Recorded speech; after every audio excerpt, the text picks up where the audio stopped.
Hello and welcome to Audionautic Deep Space Network, episode 44. This is our weekly music production, technology, and marketing podcast. Today we're talking about our favorite free VSTs for starting 2023. Then we'll take a look at an interesting iOS drone sequencer, or ambient sequencer. And then finally, there's some new sound demos for the Behringer Pro-800, as if Eon Lake and I need any more reason to try and get that one. My name is Sunwarper, and with me today is Eon Lake. How are you? Hey, dude. Good, thank you. I didn't mean to loop you in there, but I figure you're interested in it because we think very similarly, and it's like right there. Definitely. Maybe not quite on the level that you are, but yeah, we've definitely got a vested interest in that. Yeah, I figured. What's been going on? Well, the usual sort of stuff, but I've got the flight case out again now. We're talking about getting ready for live things. Playing live, yeah. So I've got an old mixer flight case that has like a lid and a big that you lift off, and it's flat. So those are my limitations. It's got to fit in that. That's what I started with. Good limitation to start with. Get in there. I'm gonna start piecing together a set, and I'll tweak, what's in it and so on, and see how it goes. But yeah. Build the next live set and then get out there and do it somewhere as soon as possible is the idea. Nice. So it's not messing around with gear, all hands-on stuff. I mean, that's never a bad thing. I should also say we're live. We have quite a lively chat already. David's in there. How you doing, David? Hydro Fighter. Hey guys. Daniel's in there, and Gribbles is here, new to it. How are you? Thanks for joining us. We're live, so if you'd like to help the channel, leave a like. And if you haven't already, consider subscribing. It helps a ton. Also with us today is my Audionautic co-pilot, Curtis. How are you, Curtis? I'm good, mate. Yeah. Been tidying up, right? I have been tidying up, yeah. I was going to say, from this angle, nothing looks like it's changed. But I saw that reel and that time-lapse of you doing a ton, and I'm like, I don't know what he did because it looks the same. Well, if you went over to the Audionautic the Discord, you would see before and after, and it was dusty and cluttered. And yes, I spent a good couple of hours just kind of dusting everything down, rewiring, cleaning everything. And the setup is what the setup is. I'm happy with it. But have you labeled though? Have I what? Sorry, labeled.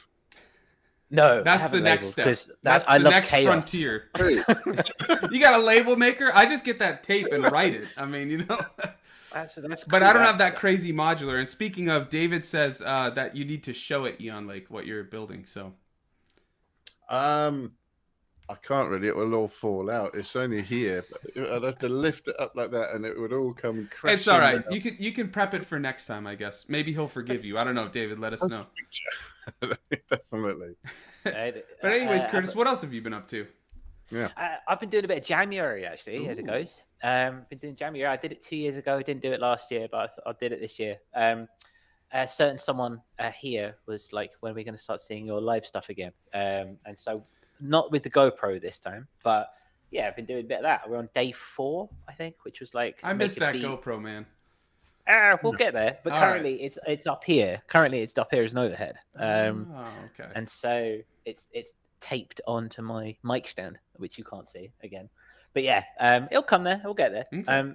Tell us about January, because it's not a Women's Institute thing at all, is it? No, not at all. Like at all. The January is a month of jams. So you post or you make a jam every day based on a different prompt for 30 days. And the idea is just kind of get the creative juices flowing, getting the workflow, that kind of thing. I'm doing the one from Petite Victory Collective and Hardware Jams. Because I love PVC, they're good fun. And Hardware Jams is new for me, but I mean, they're cool. And yeah, each day you get a different prompt. It's over on their Instagram page, and then you just follow your jam from there. And so, give us an example. Well, okay, so like today, I say it was a beat that was, or make a jam that was slower than 60 BPM. So I did 45. Oh, wow. That's total nap time. That was a real test of timing. I loved it.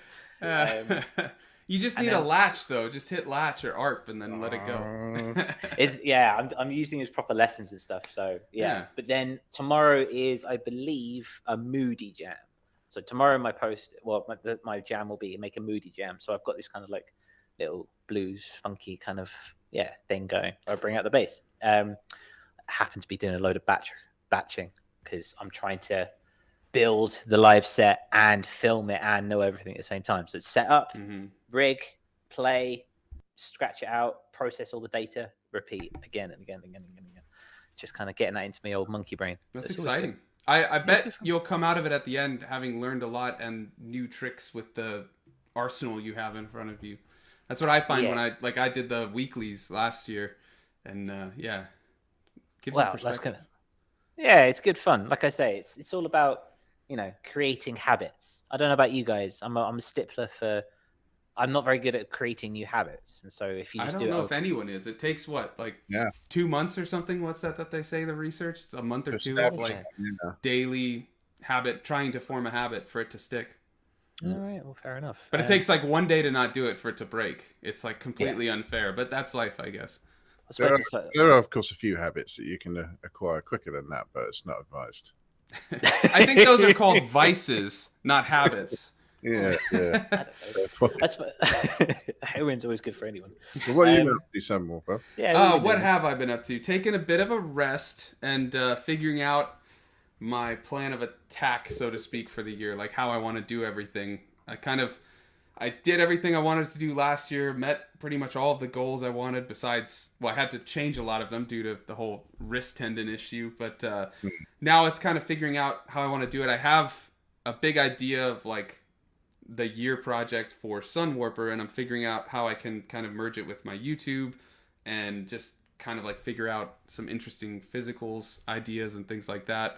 And then just kind of re-examining social media and how I want to use it. Okay, that's interesting because you've been quite the stickler. Last year, you were quite the stickler for social media and your usage and your consistency. And I still am. I'm trying to use it a little differently. Just, I want to push my YouTube and my website more, which I guess you could call YouTube social media to a degree, but it's also the second biggest search engine. So it's a little different. So I want to push my YouTube and my website more just because pushing my Instagram and things like that last year, I saw how fickle it can be. And I don't like relying on or being dependent on a third party that can just change at any whim. The algorithm just shifted and now no one's getting views and stuff. So Elon could come along and buy it. Yeah. And I knew that going into it, that it's this, it's a third party and things like that. But I wanted to see last year, how it fares, and it went really well for a while, and then when all those algorithmic changes happened, it completely shifted, and I was like, yep, it's time for the website, and my YouTube's been going great, so I'm just going to stick with that type of stuff, and I like making the longer form content and talking with people in the comments, and of course, doing Audionautic Weekly is also the highlight of the week, so yeah. I should also add in the chat, what have you guys been up to this week? We'd love to hear it. Hopefully you've had a good week, but let us know what you're working on music-wise, if you've got any new gear, anything like that. We're always curious, and we're always wanting to learn. Yeah. And David responded, Eon, he put not the best emoji, so I think he's a little mad you didn't show it. the new case. But it's okay. I'm sure he forgives you. He also says, for Curtis, Hardware Jams is epic. Great peeps on there. So, yeah, I haven't heard of that. I got to check it out. They seem to be nice people. Again, they're new to me, and they seem to be nice dudes. So, yeah, it's always good. It's a good community there. David, as well as everyone in the chat, David, Shady, Hydrofire, Daniel, these guys are some of our patrons. So, yeah, thank you very much for the work you do. If you are not a patron and you like what we do and you want to show your support, then you can head over to patreon.com/audionautic, make a pledge, give us the support. The more you do, the more that we can do. And yeah, pledges start from as little as $2 a month. You get early access to our other content, Binary Stars, and as well as Starstream, which is our monthly hangout on Discord. And we'd sit out there for an hour and we just talk production, sometimes geography, sometimes the future of music production, AI, existentialistic AI looks great fun. Yeah, very much so. So yeah, this one for this month is on Sunday, 8 p.m. my time, which is 7 p.m. UTC and 11 a.m. I always have to commend you, Mr. Worldwide, with that. That's great. It's in your head now. Until that time change, you're good to go. Basically, till British summertime starts. Yeah, good, guys. Don't worry about it. But yeah, so if you fancy it, head on. Link is down in the description below. And Sunwarper has given us a little insight into his kind of plans and aspirations for 2023, which will be our round robin / marketing for this week, or whatever you want to call it. But first, as ever, we're going to have to start with the news, I think. Well, wait, really quickly, though, Daniel has a great idea. He says if we pool our money, we can get Curtis a label maker. Let's make it happen. Let's do it. That's what I mean, we could go the cheap route and just buy him some of that tape, the like white tape and a Sharpie. That might be better. You know, it's also more manual, really tactile. Then you'll really learn your instruments. Yeah, it's the only way to do it. I mean, I have neglected thus far to label my stuff purely because I like chaos. And if something dies, I want to rip apart everything before I know what it is that's going to go down, because that's productive. I labeled when I did some live stuff, and it's quite handy. Like the MIDI mapping that I had on my, whatever that is, the Novation launch something. What were you saying, Mike? I don't like 50 million black plugs down there all look the bloody same. Yeah. Muscle memory kicks in if you practice enough, but it is nice to just have it as a frame of reference. And if you ever get like stuck on something, Juan said he can get you some Post-its. Yeah, that we could do that.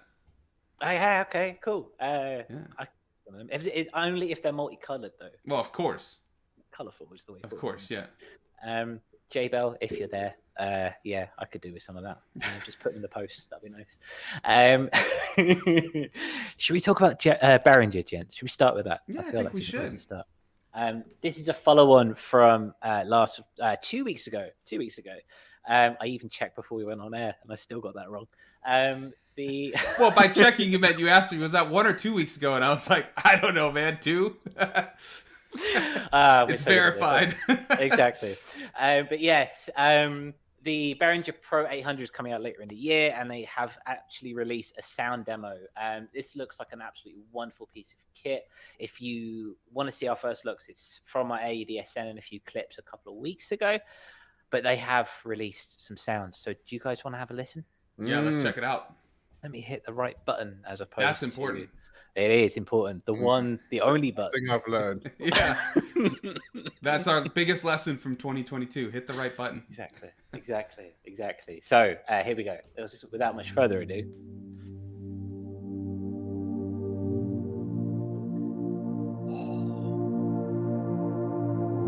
I wish I didn't hear this. I know. That's just a shame, isn't it? I'll skip forward a little bit. Yeah.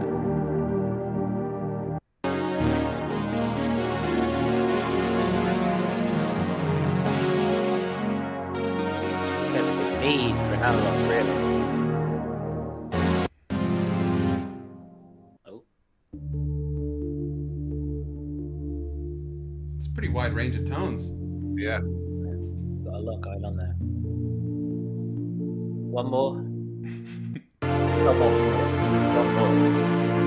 That might be the same one. Skip a little farther. There we go.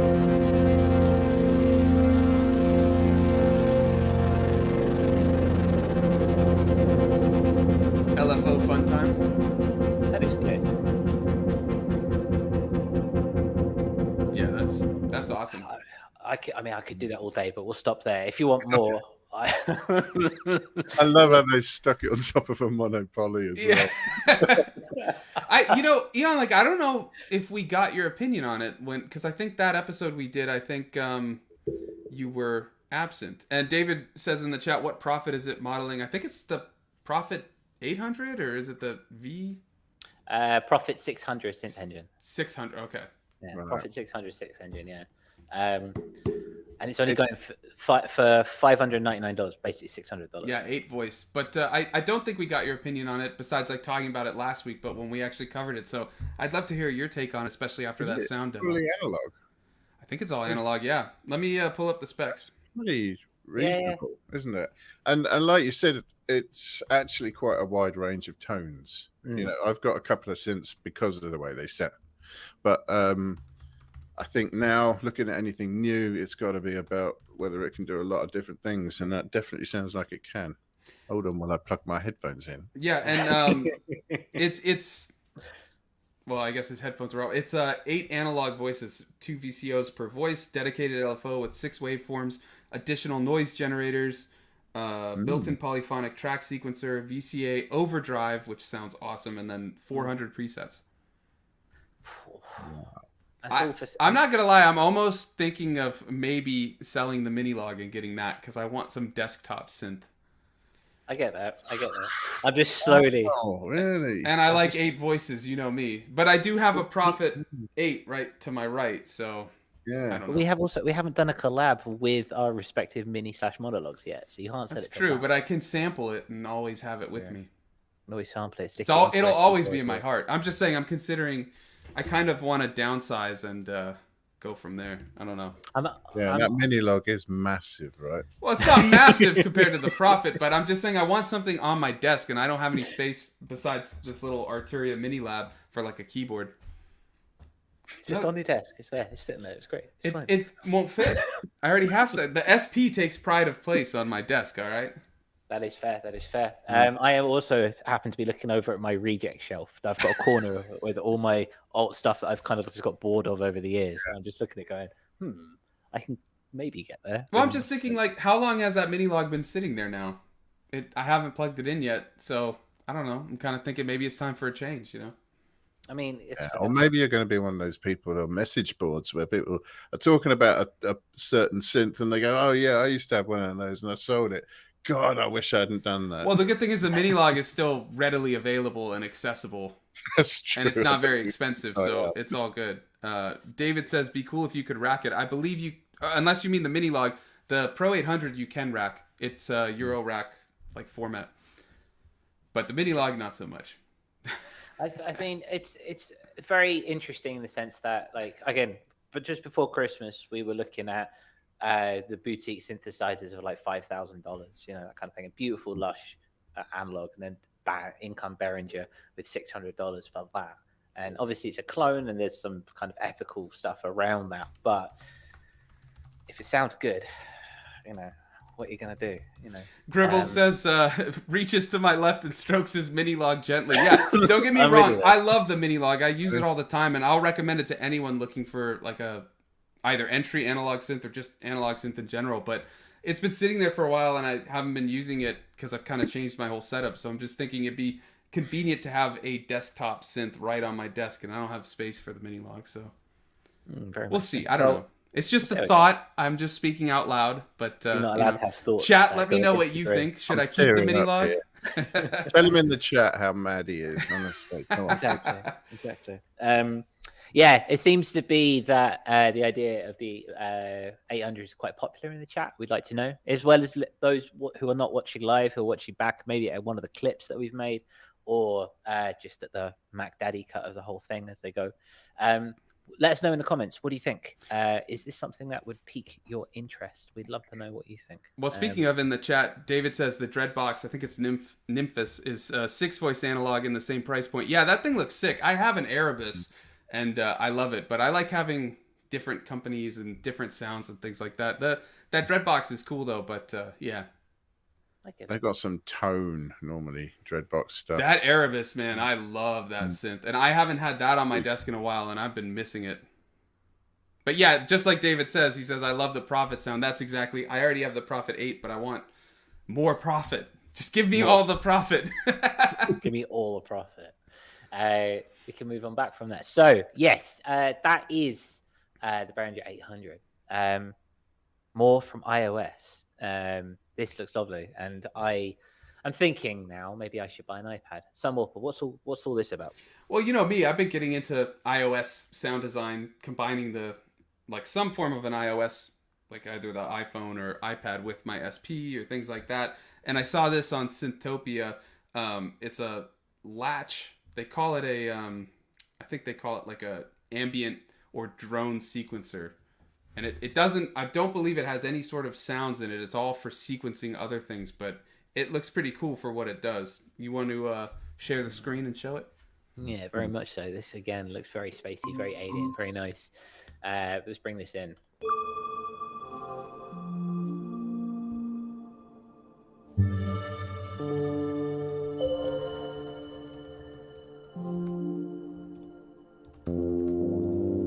Have you had a chance to play around with it yet? No, I haven't. Let's have a look around. This is perfect for those setting up a live set. I think this would be really good for Eon Lake too, because I don't have like all my MIDI stuff set up at the moment, and this is just a MIDI sequencer. It doesn't, like I said, it doesn't have. It sounds like it doesn't have any internal sounds, but it looks pretty cool. Be awesome for that generative type stuff. It would, yeah. I'm just gonna skip forward a little bit. What are they using for the demo? Looks like it's soft tube parallels. It says. Yeah. Designed for ambient music. Yeah. So yeah, specifically for ambient synth. So Yeah, so I'll read a little bit of what they wrote. So Latch takes a unique approach to MIDI control and latches notes. When you touch one of the pads, the note is activated and held on until new touch on the same pad is registered. The left slider controls the velocity of the note to be activated. Latch can send out MIDI notes, pitch bend, and CC values. There are 16 groups split into 2 banks. Each group has an assignable MIDI channel, color, and 8 continuous controllers. Very nice. And yeah, they have note. Latch is a sequencer / MIDI controller and does not create sound on its own. It generates MIDI messages which can be used to control software and hardware synthesizers. So yeah, you'd have to have it in a setup sending the MIDI notes to something. Okay. I mean, but I'm sure you could sequence it with you could send it into Ableton synth or something like that. So you got all the random potential there. Yeah, it could be really good as an idea generator, or just like set a mood up so that you can do other stuff on top, or to sample. I was literally about to say, or to sample and stick. Stay away from my sampling domain. No, I'm just kidding. We could see, yeah. I mean, again, it's we touched on it last year. Didn't we get the growth and the expansion of ambient since streaming services come through. And now I see a lot in the community about generative. Generative has been around for a while, but there seems to be this kind of explosion recently of generative ambient, kind of programming everything and letting it kind of take its course. And if that is something that you want to do on a hands-on approach kind of way, that looks like a really nice way to get started if you have an iPad. Yeah. Which most people do.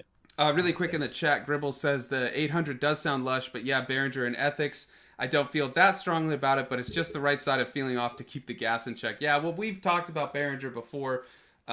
We always mention, there's some sketchy things about these clones they make. The only thing I commend is the fact that it's a low-cost replica of these things, which a lot of the real companies don't seem to do, or they do digital versions, which, isn't the greatest thing. So I think any company that's making these cheap sort of sounds like that should be commended on the fact that it's accessible. But yeah, the whole copyright thing is a bit sketchy. It's acknowledging the existence of a certain market as well. Yeah, exactly. Yeah, I think it's completely wrong. But then again, I'm looking at Behringer kit right now. Hypocrisy. And, it works it up, really, doesn't it? Yeah. Regarding the Latch, David says you could use like AUM or audio bus. Is AUM that mixer that's on iOS? I kept seeing people talk about it with Koala Sampler. I'd be curious, David, if you know. It sounds like you do. It's just what exactly that is. Because I got to look into it because I've been using Koala a lot and I want like an independent mixer or something. But yeah, Curtis, what do you think about the Latch? Again, yeah, I get it's one of those where increasingly I'm thinking about getting an iPad when I can afford it.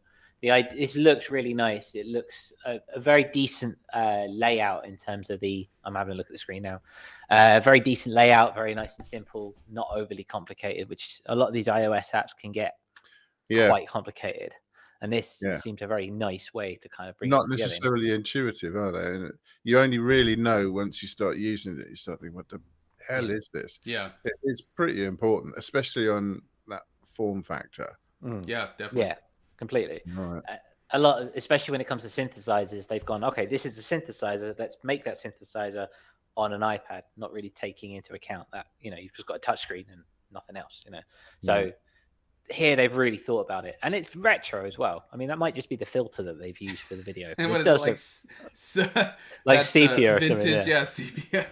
But those blocks, it's very spacey. It's quite retro. I like it. It reminds me of the Matrix Brute You know, all those little Yes. Yeah. The matrix on it. Yeah. Yeah. Yeah. But it's also a little bit like what they thought looked futuristic in the 60s. Yeah. Yeah, that's an interesting point. Yeah. It's only 20 quid. Oh, sorry, $20, 20 quid, £20 ish. So it seems like if you have a pretty big, DAW setup, or even just a setup of ambient type stuff in Ableton or your DAW of choice for people like me, it seems like it could be worth it if you like doing the sort of generative sounds or just creating like ambient backgrounds. I was thinking of using it in a way to just create these backgrounds that you could improv over or something like that if I wanted to get it or something. But I'd be curious to hear from the chat. Does this interest you? Is this something you'd use? And if you are interested in it, why? Yeah, let us know. We love hearing from you. And Personally, it's just I don't want to do generative stuff, but I do like the idea of there being some random elements in tracks within certain parameters, so that each take isn't the same. Yeah. Well, you always talk like finding the difference in the live performance of it, right, versus the recorded version of it. Yeah, that too. Yeah. Yeah. It's interesting. So I have to see where that goes on. Take a look at that app though. For sure. We love hearing from you, and we find all this stuff so that you might be intrigued, or as intrigued as we are. So let us know if it does intrigue you. It's always good. Okay. Lastly, our last kind of big segment of news actually involves 3 smaller bits, as you could say. We're having a look at VSTs to get us started in 2023. Free VSTs, because we just like talking about VSTs and how to make things easier for the producer. Because we love free stuff, because we're stingy as anything. Hey, we're independent musicians. It's okay. Exactly. Yeah. We're independent musicians. None of us have any funding from any thing. So we've got one brand new one from Sample Science, which looks pretty cool. And then we've got 2 old favorites. Oh, 2 old favorites. And then Sunwarper's got a hidden one, which you have to hang around for. Before we get into that, though, I just want to cover back on the Latch before we fully move over. Gribble says, yeah, definitely interesting. Been looking at breaking away from the way I naturally tend towards making music, and my iPad has been sat staring at me from the corner of the room. I started using the iPad and my phone about 2 or 3 months ago, and it's really cool. And what I love about it, I mean, this not so much because you'd have to have something external, but using those iPad apps, you can do stuff anytime. And like if it's on your phone, you can do it anywhere. If you've got to kill time or something, you can open Koala or some synth and just mess around, and then put it into your DAW or SP or something like that later. Completely and utterly, yeah. Always fun to switch it up. We've all been switching things up in what we're doing for the new year. Audionaut's got a live set. Sunwarper's got a load of rebooting to do, and supposedly a synth stand to rig, which has been sitting there for a while. I was gonna do it last night, and it was like, nah. And then I knew I was like, I had Curtis in my head being like, he's gonna say it, he's gonna mention it, because you brought it up in our meeting yesterday. And no, that'll happen though. Don't worry, you'll see it on my Instagram stories whenever it does actually get built. Can't wait. There have been a few of us, like I say, in the Discord sharing our new setup for the new year. If you're curious about what the community is up to, head over to our Discord.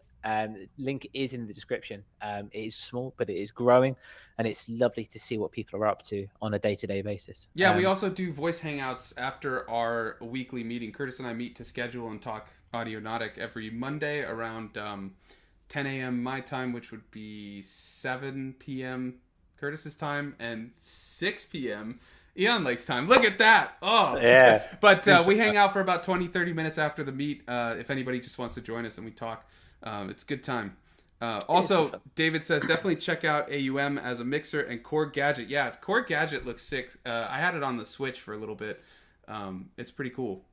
Well, there we go. So yes, VSTs that we use in 2023. Now, one new one that I stumbled across last week, and then, like I say, a couple of oldies but goodies, as the meme goes. I found this one and originally thought about Sunwarper, but in general anyway, for those getting into commissioned work, maybe some more cinematic vibe. Sample Science have come out with another beautiful collection of a new VST Taiko drums, which are kind of like a free version of like the cinematic big drums. If you're using something like Damage or something like that in native instruments, but you don't want to pay for it, you've got this. And yeah, it sounds awesome. Let's bring this up. Let's have a little look. We got a little sound demo here.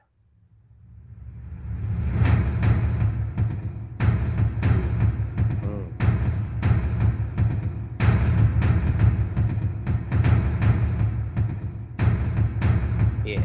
Well, I'm downloading that. Yeah, there you go. I have to add some more bassy sounds to a song, and there it is. Well, this is why I kind of brought it up. Like, we're talking in a couple of weeks about kind of getting commission work and how to kind of start making not just the art but the product as well. And it's having banks of stuff like this, stuff that you wouldn't necessarily use every day, but it's also not electronic, but it's kind of cinematic and stuff like that. It's really nice. It's really nice. Again, anything from Sample Science is lovely. But yeah, are you going to be adding that to your comic book strip, Sunwarper? Yeah, definitely. I will definitely be adding that for any commission work where it needs that type of sound. But I have a song, it's like a fight scene where it needs some. I have some big drums from the Spitfire library, but I need more. Always need more. Yeah, so that's probably the direction I'll go with those. Yeah, it's fun to do that type of stuff and really branch out. What about you, Ian? Like, do you see any need for it, or just want to grab it? I don't know. Ironically, I was thinking the other day about I don't ever start songs with drums. I thought maybe you should just take some rhythms. And you're a drummer. Not like not like a kit rhythm or a loop or something, but actually just hit a drum. Something that you would use as part of a solo or something like that, a motif, and then start thinking, all right, well, how can you get that on the rest of your equipment? So yeah, it's funny. And I was also watching something on TV the other night where there's a load of Japanese guys stripped to the waist with the massive taiko drums, really going nuts with them.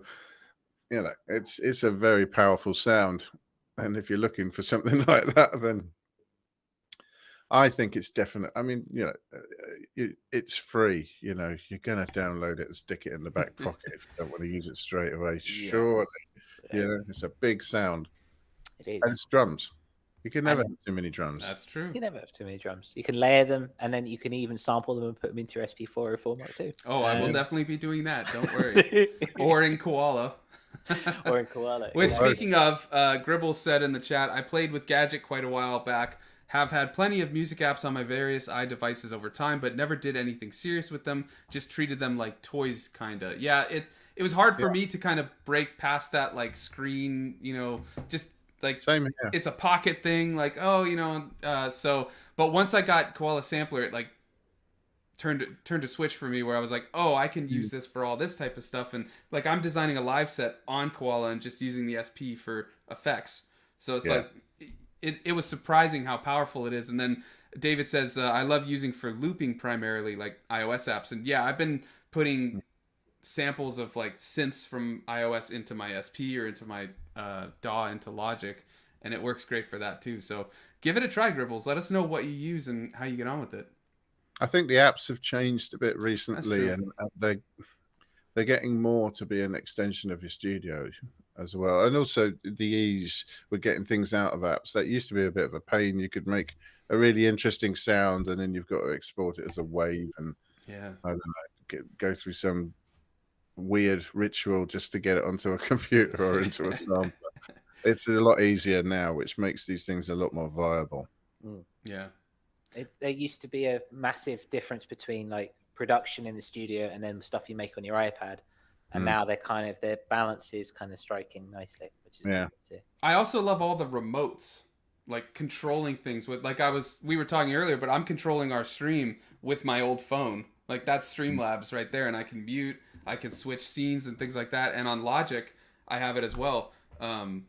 I use Logic Remote on my iPad, and I can change. It's like a mixer, but you can switch it to. You can actually play MIDI on it if you wanted to. I mean, I don't like hitting the keys on an iPad, but you can. It's there if you want, and there's a bunch more you can do. And then David mentions Cubasis. Yeah, that's the Cubase on iPad, right? Yep, I've got that. Yeah, because I use GarageBand just like if I need to do something. Now I just use Koala, but yeah, I've heard a lot of good things about Cubasis. Very much so. Curtis, what about you? What about the drums? Did you already download them? I have. I've been playing around with them and sitting around and running them through bit crushing. Ooh, yeah. Beat repeater. That's been quite fun. They're really good for sound design. Like they're really nice. Like you say, creating that powerful sound, and then with all these free VSTs, you take the limitation that you've got, and then you kind of merge it with your own stuff and kind of bend it to your will, and that's kind of what I like doing. So yeah, anything by Sample Science, it's just like, to borrow Eon Lake's phrase, put it in the back pocket and go from there. Yeah, definitely. Bag it. Exactly. And bag it. Exactly. So that is our new VST for the week. We also have one of a classic favorite from all of us here. If you are looking for something retro and something to get yourself going, the Surrealistic MG1. And this was originally a recommendation from our patron Bendu, because I was like, he's mentioned it before, but when I finally got it, I needed like a very vintagey, fat sounding analog synth, and he's like, you got to try this. It's good. Yeah, it is. So if I play this a little bit.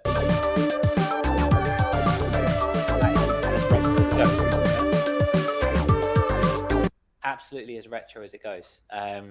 So why buy a Behringer Pro-800 when you can just get yourself that, eh? It is awesome. I've been using it a ton. Do you have this one, Eon Lake? I mean, it's free, so anybody can go grab it. I'm already thinking why. Yeah, I'm going to ask you why you don't have it, because, I mean, this thing is free, and it sounds incredible. It sounds a bit like those old Moog. What was it? That's what it's modeled after. The Radio Shack Moog. Yeah. There was I don't know if it was the MG1, if that's what it was called, but it was a Radio Shack one Bendu had mentioned, and this thing is awesome. You can get some really great, like that demo sound is really cool, but you can get even just the presets. There's a wide variety of sounds on it, and when you mess with it for like such a little bit of, knobs and faders and things like that, you can get a lot of sounds out of it. If you yeah, there you go. That's sold. I mean, it's free. Yeah. That's what you need. I've been playing around with MIDI routing over the past kind of couple of weeks and over Christmas, mainly through the monologue, and I found some great, because obviously with the VST you're in the box, and the idea of we're trying to get away from boxes and stuff like that. So I've been routing it there, and just the depth that you can go to. It's so far below depths. It's deeps. Yeah. Exactly. The extreme depth deeps.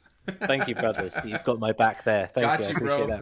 that. If you take it and then you route it through, using I happen to use Ableton, nothing but the best. But the idea of then just playing with it and not being conjoined to what the computer's saying, but what your ears are saying on there, you can reach new deeps. It's good fun. I saw you had mentioned him, Ben, that trance guy, Ben. I'm blanking on his last name, but you mentioned him for something. He does like trance music. Ben, it starts with a B, his last name. Oh, Ben Burma. Yeah, I know he does that with his Minilog XD, where he doesn't even use it as a Minilog. He's just using it to control Diva. Yes. When he plays live. Yeah. Is that where you got it from? Yes, that is where I stole it from. Exactly. Yeah. And Juan says you should make a song called Deep. I agree. I will. Maybe that could open Marooned. Maybe. The deeps of Marooned. Maybe it's just kind of start the whole project again. Using deep as the main subject matter. So what you're talking about, using MIDI CCs from hardware to control software, yeah? Essentially, yeah. Fun. And just creating that hybrid live set, so we're not looking at screens all day, because we do enough of that. Just the way we're doing that right now, aren't we? We are doing that right now. Exactly. One more of our list is this. We brought this up a couple of weeks ago, but this is more a public service announcement for those who might have missed it. The wonderful, wonderful pull stretch is now in VST and in standalone form for and app iOS. I was using it. Yes. We did a demo, and then I furthered that on my own YouTube channel with a video where I used it on the iPad, and I mean it's really cool what you can do with it. Yeah, and it's free. It's free on iOS, and it's free as a plugin. So there's no reason to not get both. Exactly. Works wonderfully, and it's an absolute staple in the ambient community at the very least. And then you can always put stuff in, sample it, and put it in your SP4 format too. Yeah, that's what I did. There's probably some caveat that you've got to run it through Mutable Instruments clouds as well, just to be a proper ambient cliche. But well, not all of us have modular though, so you know. A lot of these things, though, they're like cliches for a reason because, and that new version gives you so much more control. It's pretty mad. Yeah, the stuff you can do on Paul Stretch, like the effects they added, they have a compressor, EQ. You can make it binaural by like it starts panning and doing things like that. There's some weird sounds too. Like you can change the pitch of things, and it's just insane. I highly recommend checking it out. If anybody wants a sound demo, let us know, and we can pull one up that we did. I can send it to you, Josh, if we want to play it. But just let us know. Otherwise, we'll carry on because I'm sure most people know the glorious sounds of Paul Stretch. But yeah. We'd like to see. I think one of the nicest things I found from the new one is that it has a low pass filter. Obviously, when you stretch things out, make it ambient, you get all that rumble, that mud, and all that mud. Yeah, and so you want to kind of. It's been a bit of a headache, a minor first world problem to kind of get rid of that. But it's nice that you can have that first world problem kind of just like made for you. Yeah, but the filtering and formant control means you can do different things with it. Mm-hmm. Basically, you really can sculpt sounds quite savagely. Yeah. Savagely. I also like how you can just control how long you want the stretch to be, like how much of a stretch it is. There's just a slider. You can go to like 15 million hours. It'll be playing like before, like for eternity. Exactly. Sculpting savage sounds should be your tagline, Eon Lake. Just putting that. Once he gets the MG1. Yes, only. That's the only time you can qualify for that. Yeah. So yeah, entirely.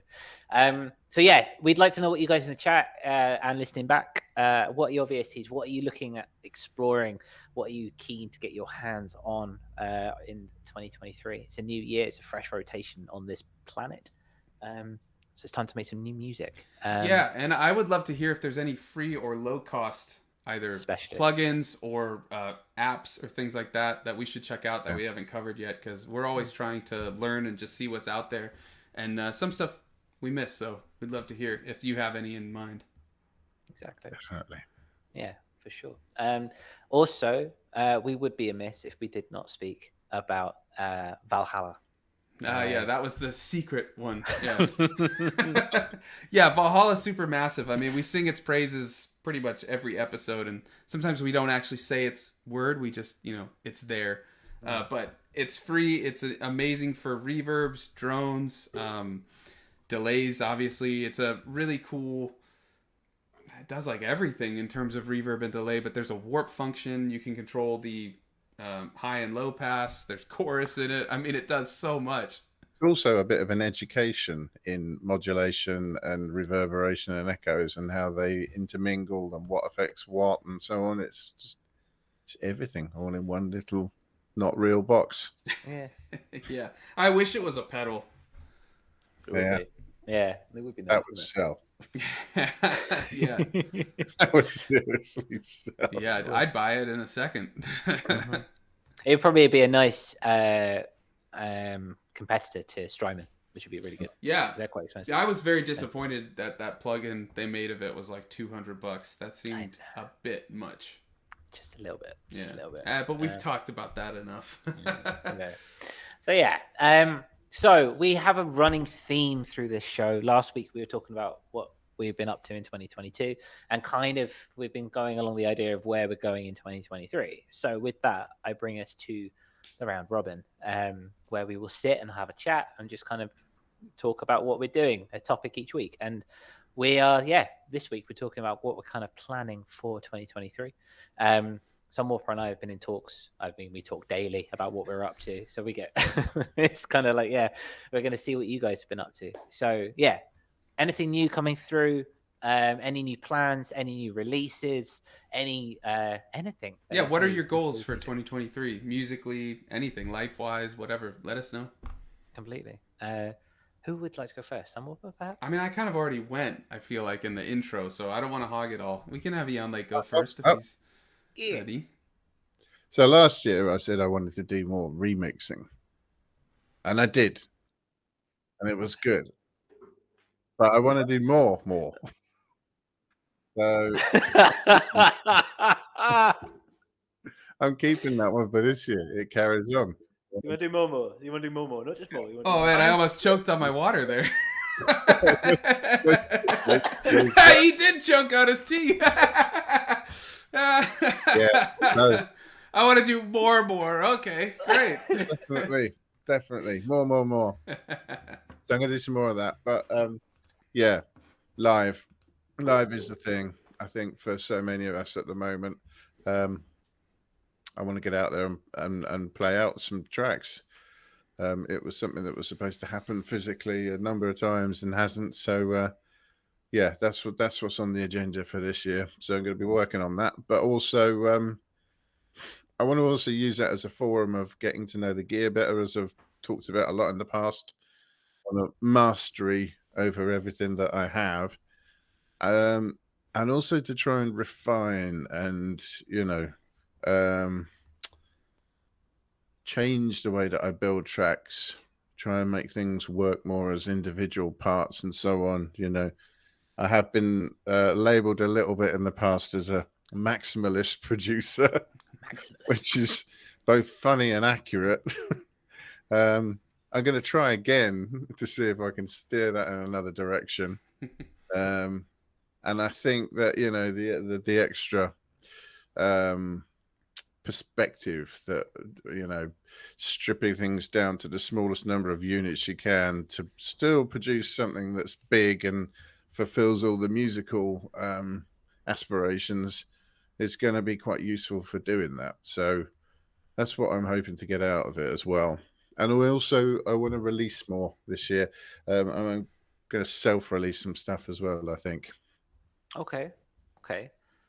Self through Audionautic, I think you meant to say. Yeah. Well, thanks. That would be honored. I'm just teasing you, man. But we'd always love to have you on Audionautic Records, Absolutely. As long as it's a 50-minute Paul stretch. Yes.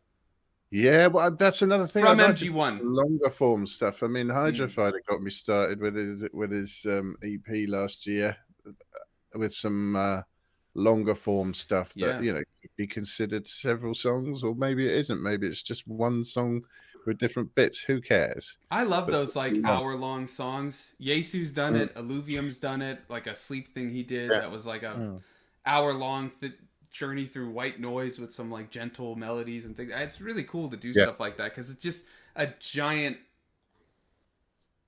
palette to work with. Instead of confining yourself to a minute or 2 minutes, 5 minutes, like you can just do all these things within an hour or something like that. Absolutely. Yeah. That. Nice. All right. That's exciting, man. That's what we want to see. So who's going next then? That's the real question. Well, excuse me. I had a frog in my throat. Before we go on to the next person, Gribbles has just joined the Discord. Thank you very much and welcome. We look forward to chatting with you in the Discord. Welcome on board. Very much welcome. So. Yeah. If you are on Discord and you want to get in on the chat, I've just put the link in the Audionautic chat itself. Yeah, don't click the one in the description. I guess it expired, so we'll be changing that. I think we have to change it like somewhat frequently. I think they expire weekly or something. Really? Okay, interesting. Okay, so we might need to have a bit of discipline and professionalism in order to keep this going. We got it. Don't worry. Your calendar, your crazy Mac Daddy calendar, will be the guide. This is what it will be. Yeah, we'll keep on top of it. So yeah, if you come say hi in the Discord. Always good fun. Always see where Ian Lake goes with his setup and with his releases, should we say? Yeah, because we can all share pictures then, can't we? Yep. Curtis and I think David were in the patron chat talking about their setups. Yeah, very much so. Once I get this stuff built, I'll share my setup, but we're not there yet. My setup as of now is an SP, a mini lab, and an iPad. And the Prophet sits next to me just like for show. Cool. Well, I'll tell you what, on that note, you have expressed your social and your marketing ideas for 2023. And you have just teased what you're planning to do in terms of your production somewhat. Tell us more, sir. You just don't want to go, huh? I'll go. I'm just kidding. I am going to be... Well, it's kind of in line with what I was saying, but one of the things I want to do is kind of bridge together the stuff I was doing on YouTube and then like my music stuff. And I'm still figuring out how to do that because my Sunwarper project for the year is going to be pretty different from the sounds I usually make for like my weekly YouTube things. So I'm figuring it out. I'm doing this big project for Sunwarper that's like a carryover from Future Fade. It's going to be this monthly thing, and I'll talk about it next month when I start it. But I'm really excited for that because it's going to be really cool, and it's very different from what I normally make. Like it's all DAW stuff, and I'm just like experimenting with all these different sounds and doing a lot of ambient stuff and things like that, but much more like expansive and things like that. And then I really want to try to do a live set on my YouTube, like live every month, once a month, either like the SP or ambient improvs like I did a year or two ago. I just have to figure out like my setup for it.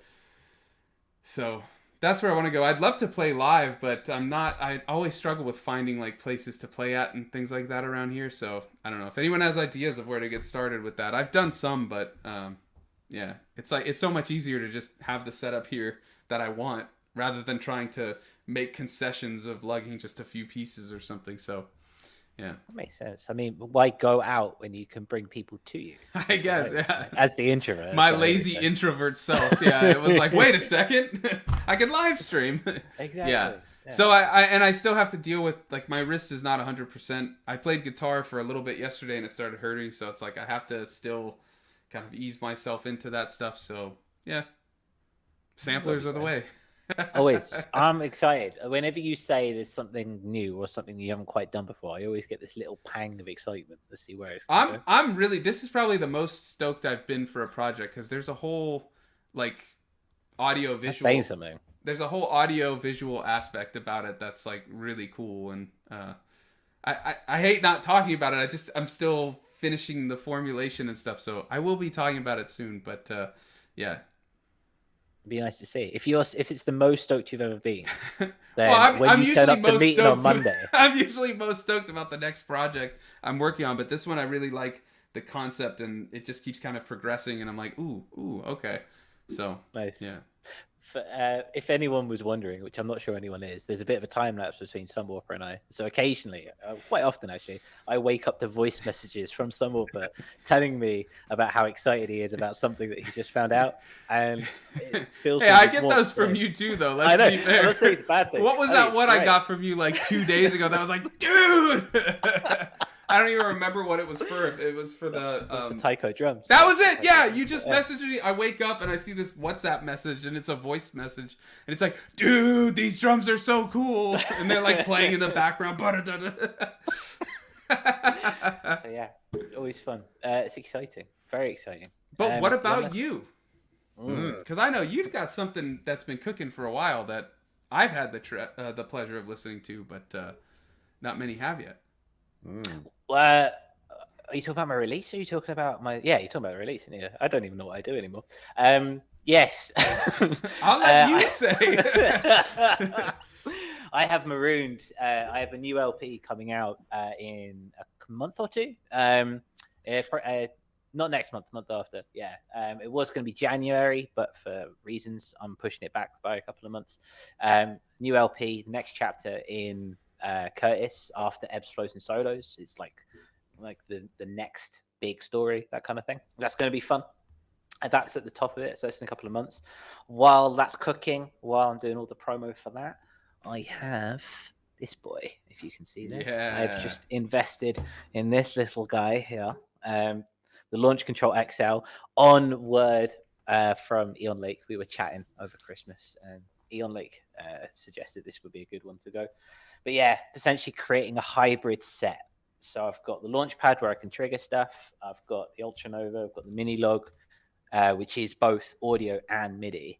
And then here as well, I've got a MIDI keyboard and obviously all my guitars and stuff like that. Yeah. And similar to you guys, the creation of a live set that works, either improvised or stuff from Marooned or stuff from Edge Flows and Solos. And then, but also live streaming. I've been toying around with camera angles for January and where things go. And I had a bit of feedback yesterday. Apparently, my back is not a very good marketing ploy. So I'm really, that's surprising. Who would have thought? Yeah, I mean, who needs the synths? It's all about your back. That's what matters most. Yeah, that's the shot. It's all about me in my hippy dippies and my back. So yeah. How are you going to switch between cameras on the live stream? Have you figured that one out? See, that's my thing, because I only have like one camera that's well, I have the one camera that connects to the computer, like with the capture. But I was watching, there's a Roland thing that you can connect wirelessly with phones, and you can switch between and things like that. But there's probably a lot of latency. I haven't looked into it that much. It was like $200 or $300. If anybody's interested, I'll try to find the name after, and I'll put it in the Discord. That'd be good to know. I was just going to get Steve to be trained to sit with the keyboard. I don't think he'd respond well to that training. Yeah. Maybe. Yeah. I mean, the one thing I think with like live streams, you can get away with a single camera setup because it's live. Yeah, I mean, of course, it looks cooler with multiple angles and stuff. Pedals. But like, if you're busy, yeah, pedals could do it or something. But if you're busy, yeah, little foot switches. Yeah, but it's like if you're busy with the music, you're gonna get distracted trying to change angles and things like that. So. Yeah. I feel there might be a way. Maybe there's some sort of thing that you can attach. Maybe a plugin on OBS. Maybe where you can. Well, OBS you can change. I mean, I changed the scenes. You could switch, but you could program like here. You can switch scenes, so you could switch cameras and things like that with like a remote. That is an option, actually. That's fair. Yeah. We'll have a look. I was thinking just do it like it does it on a timer kind of. That could work too. Every couple of seconds, you know. Yeah, that could work. That could work. I mean, like you say, we're focused on the music and we're focused on trying to make things work. And if I'm also wondering about, I mean, I can't multitask anyway. But then if the idea I've got to think about which camera I'm on, that might be a bit much. I don't know. We're going to see how this goes. Well, Gribbles mentioned, we were talking about changing scenes with the remote. He mentioned you can probably, he says I beat him to it. But I didn't say this, Gribbles. He says that you can probably trigger it with MIDI. So you might be able to put like a MIDI on your launch program change control, whatever, and like hit it and it changes. So that's actually a really good idea. I did not think of that, Gribbles. You're onto something. Its own channel and automation and yeah, that could be cool. You can put a filter on it. Everything. All you can put that. What is it? The filter from the Latch. You could make it look all old. Everyone will think you filmed it in the '60s. Well, what are you going to say, Ian Lake? I have no idea. I mean, I feel like okay, so we've got the idea of going out to the gigs and going out to the bars and going out to the clubs and, you know, taking the gig to the people, and we've got the idea of bringing people to the gig, so to speak, live streaming versus going out. And you could do both. We'd be keen to know what if you guys are going live or anything like that. How are you tackling this? Are you going through any particular way? What are the pros and cons? Because obviously there's pros and cons to each. I don't know. I'm a massive introvert, and I've got a lot of gear that I will use, so I might stay inside. But you never know. Yeah. Do you guys have any goals in terms of like approaching music and releasing music or anything like that? Like, you know, monthly release, or you want to try to release faster? Not like I don't want to sit on songs. I sat on the last album for a long time, and I don't want to do that. That's partly why I'm doing the next project, where it's like every month I'm releasing the song that I make or something like that. Personally, I'm very keen not to push my luck. Don't release too much. Yeah. I like there to be a good amount of space between what I do, so that it's not so much, constantly go, hey, my new track, this week's new track, today's new track, I just think people become deaf to you to a certain extent if that's the case. Even with the best will in the world. But having said that, I do want to do more this year. I do want to put more out. So it's about finding that balance. Yeah, that's what I was gonna say. It's all finding the balance and what works for you. It's like a correction, isn't it? You do too much one thing, you create, and maybe you're a little bit too far the other way. It's an ongoing thing for me. It's not, there aren't any hard and fast rules, I think. Yeah. And it's also about where you're at with your productivity, what's coming out, and whether or not you want everyone to hear it. Yeah, completely and utterly. What about you, I'm Curtis? still following the 80-20 rule or not? That's a good rule to follow, though. It does work. What about you, Curtis? Well, I'd like to release. I've got a few things on the docket to release. I think I'd like to release a few more pieces than I did last year. I kind of took a bit of a step back last year. Worked a bit on kind of like my editing skills and stuff like that, and and my own mental health. So I'm kind of ready to take that forward, one step forward, and kind of go forward. I said forward like 4 times. That's okay. So I'm going forward, maybe that's your word of the year. Forward, moving forward. Yeah. Like that. Yeah. So yeah, I mean, I don't want to put words in your mouth, Sunwarper, but I feel you're about to. But here, I'm just going to ignore what I say. Don't worry, I'm here, so I can vouch. Well, do you feel in terms of finding the balance and finding kind of where you're at in terms of your journey, do you feel like you might have solved something over the last year? Do you feel like you're kind of in a good position to leap forward with your ideas over the last couple of years? I don't know. I almost feel like I went like backwards last year. I tried some new things and things like that. I mean, 2021 worked really well for me with like the monthly release, that whole thing, and I tried it a little bit differently. And I saw you laughing, and I looked at the comments, and I was like, "Yep, 4-word, the sequel to Deeps." Yeah. Oh, that's that. You got a 2-track right there, Deeps and 4-word. There you go. Yeah. There you go. But no, I 2022 was all about like experimenting for me and seeing if different things worked, and like kind of connecting to what I did in 2021 and seeing the different things and just finding what worked for me, and like you guys are saying, finding that balance, and gonna do kind of stuff I did from both years and see which plays better like this year and stuff. And yeah, I really liked that monthly release thing of like making something in that month and having it be a part of like that memory or that month's like historical context to me. And I want to do that again. I really enjoyed that. I'm looking forward to doing that. You have a whole kind of systematic storytelling, so I'm looking forward to seeing that unfurl. It'll be interesting. Well, thank you. Yeah, it'll be fun. It'll be cool. Ian Lake, anything more? He looks like he's in the deeps of a thought. What are you thinking? I really want to be making some music. Yeah. No, I want to stay connected to the fact that I do this because I really like it. It's a passion. That's good.